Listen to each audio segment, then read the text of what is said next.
Greetings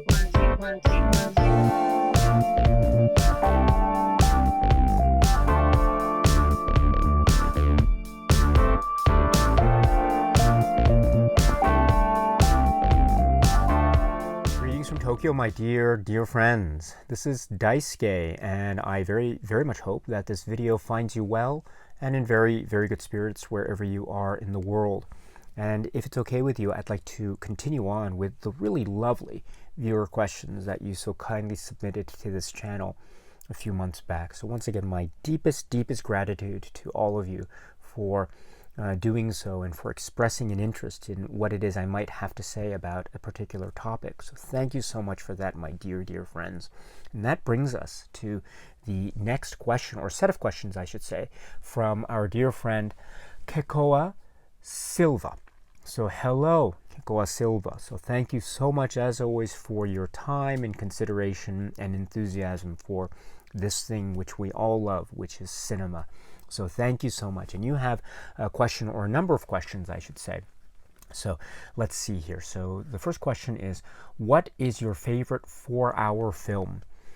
I don't know if I have a favorite film in that 4-hour range necessarily, and I don't necessarily think of cinema, or my mind isn't wired in a way to think of it in terms of running time.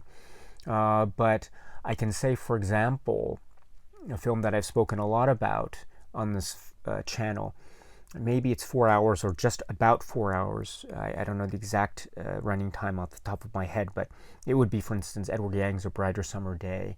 That would be one example that I could cite. But I know that there are many others that I'm blanking on at the moment. But then the next question is, here we go. Thoughts on Lav Diaz. So speaking of 4-hour films or something, the filmmaker, Lav Diaz. And so I haven't spoken about any of this extraordinary filmmaker's works on this channel, but I would love to.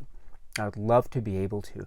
I cannot claim to be any kind of expert when it comes to the world or the themes or the concerns of particular works of Lav Diaz. And I haven't seen everything in his particular filmography, but we can speak, for instance, about films. And his films, I think, are becoming more and more available, which is very exciting. And so you can watch films like North to End of History, or The Woman Who Left, etc. And so,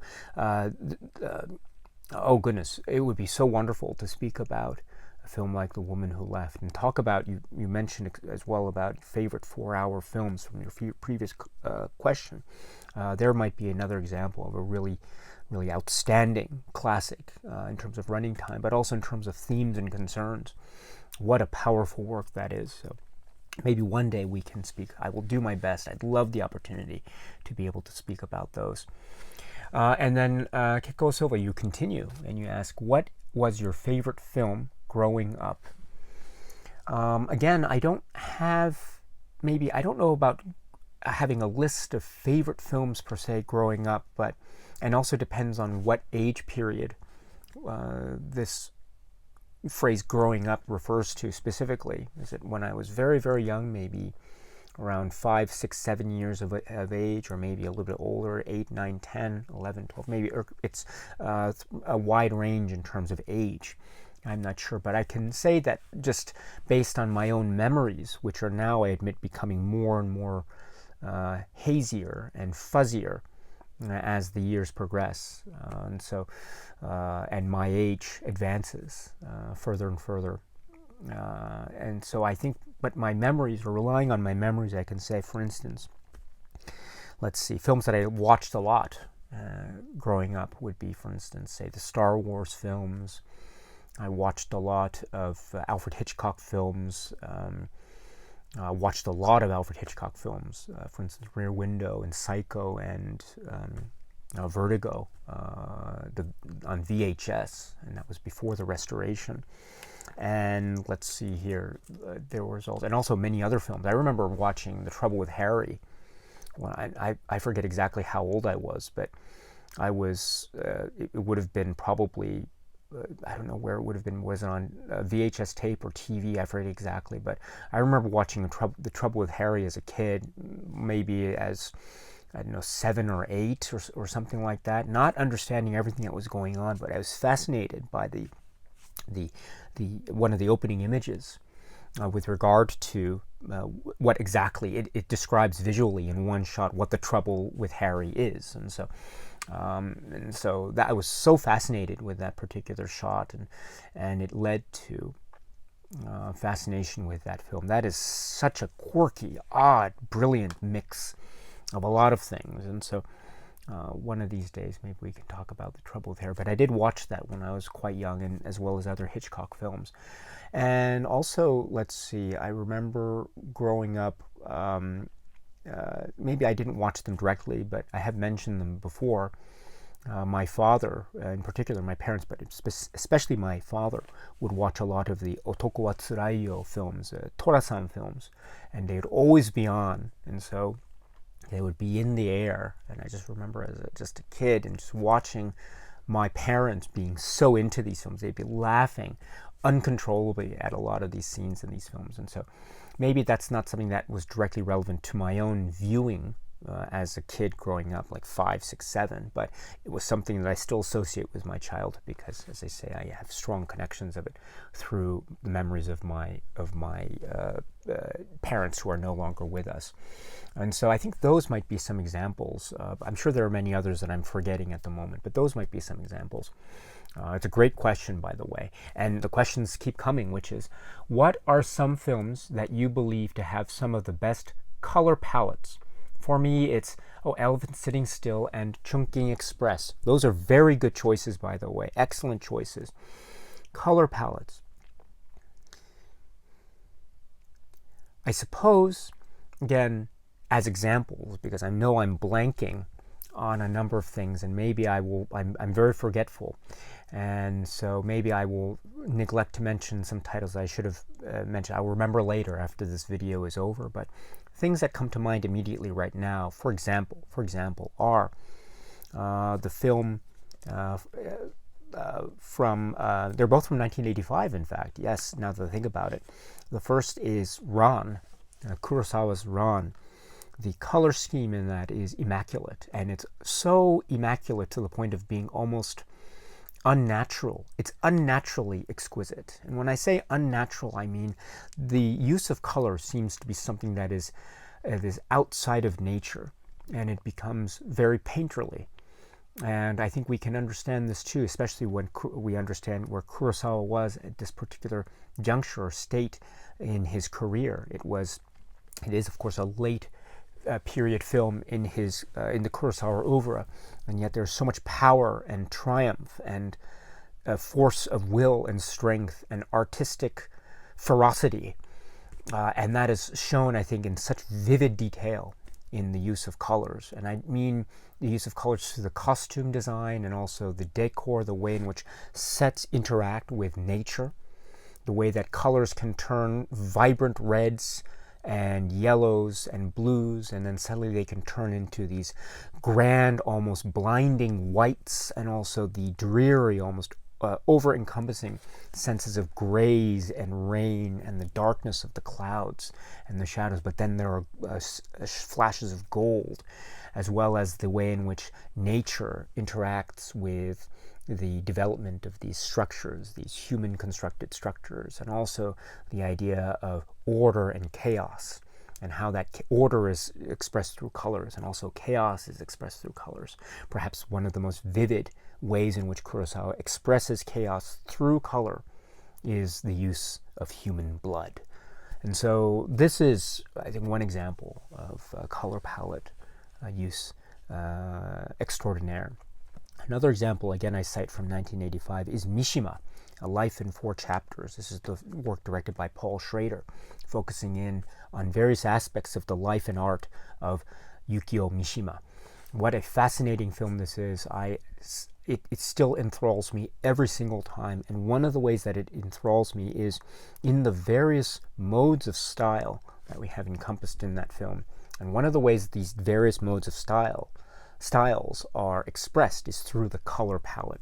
The way that the colors are used both in the quote-unquote maybe documentary or pseudo or quasi-documentary parts of the film versus the way that black and white fuses with color, and when the color scenes emerge when depicting, say, the dramatic scenes of the various works of literature of Mishima that are depicted in this film.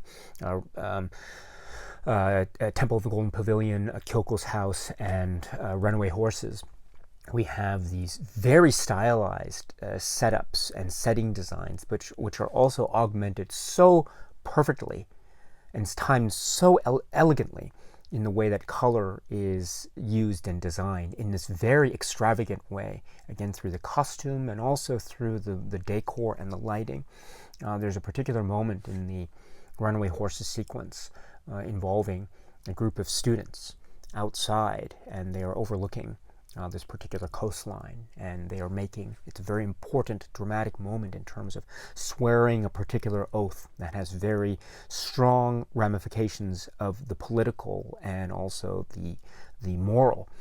And this moment is punctuated so electrifyingly by the use of the color and the scheme to represent the sunshine and the skyline in the distance. And so this is a very key example, I think, of this. And also the way that color gives way, order and chaos again expressed.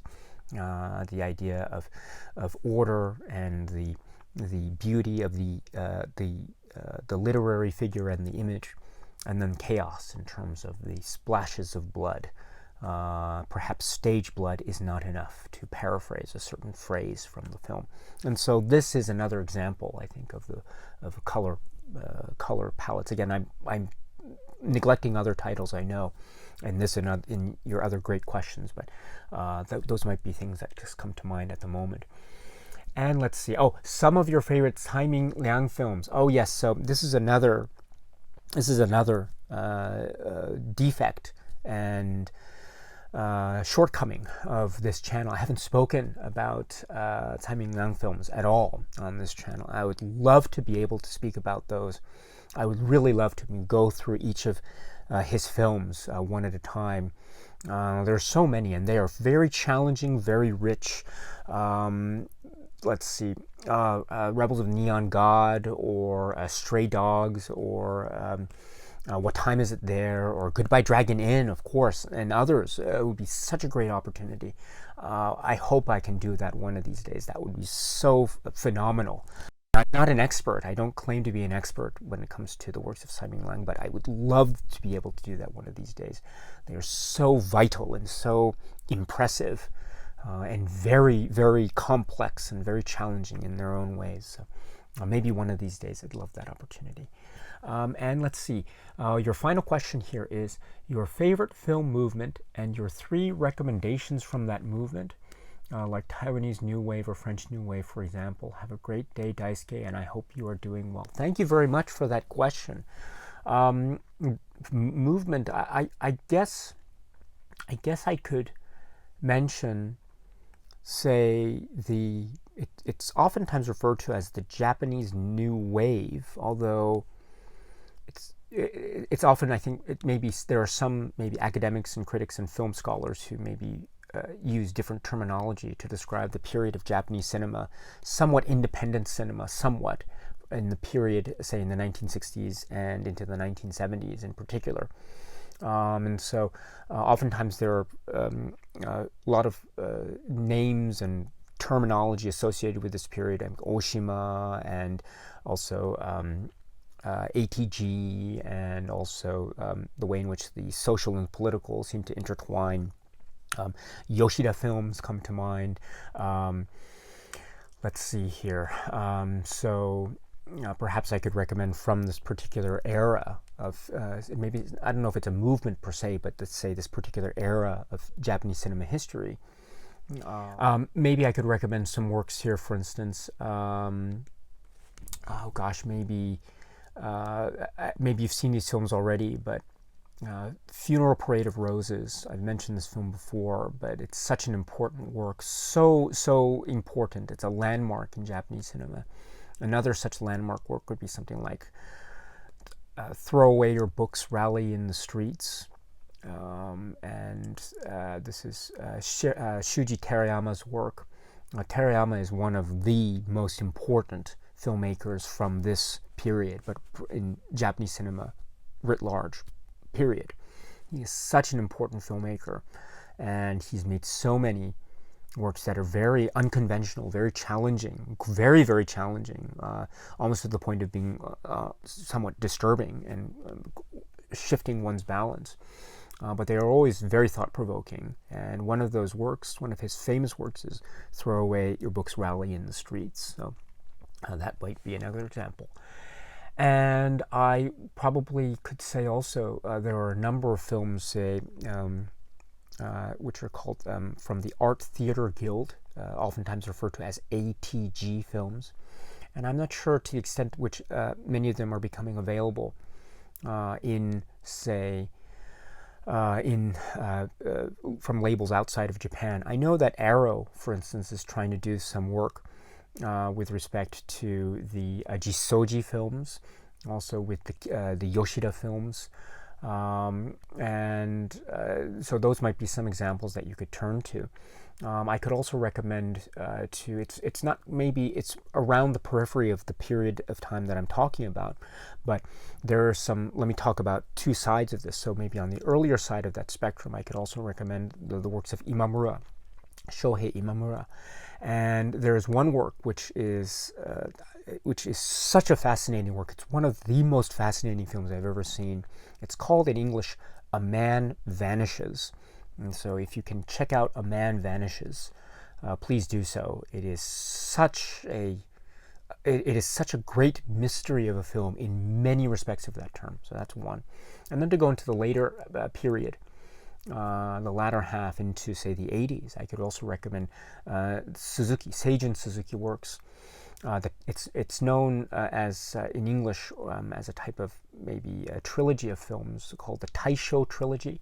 But if you can get some of those films as well, I could strongly recommend those. I'm still hoping one of these days to go through each of those films in the Taisho trilogy as a type of discussion on this channel. And I don't claim to be any kind of expert when it comes to these or any of the other films, but they are fascinating, so fascinating, mysterious, eclectic, odd, beautiful, profound, prophetic, poetic, and everything in between. So I could recommend those as an example. So, but anyway, Kekoa, thank you so much for these great questions, and I hope you are well, my dear friend.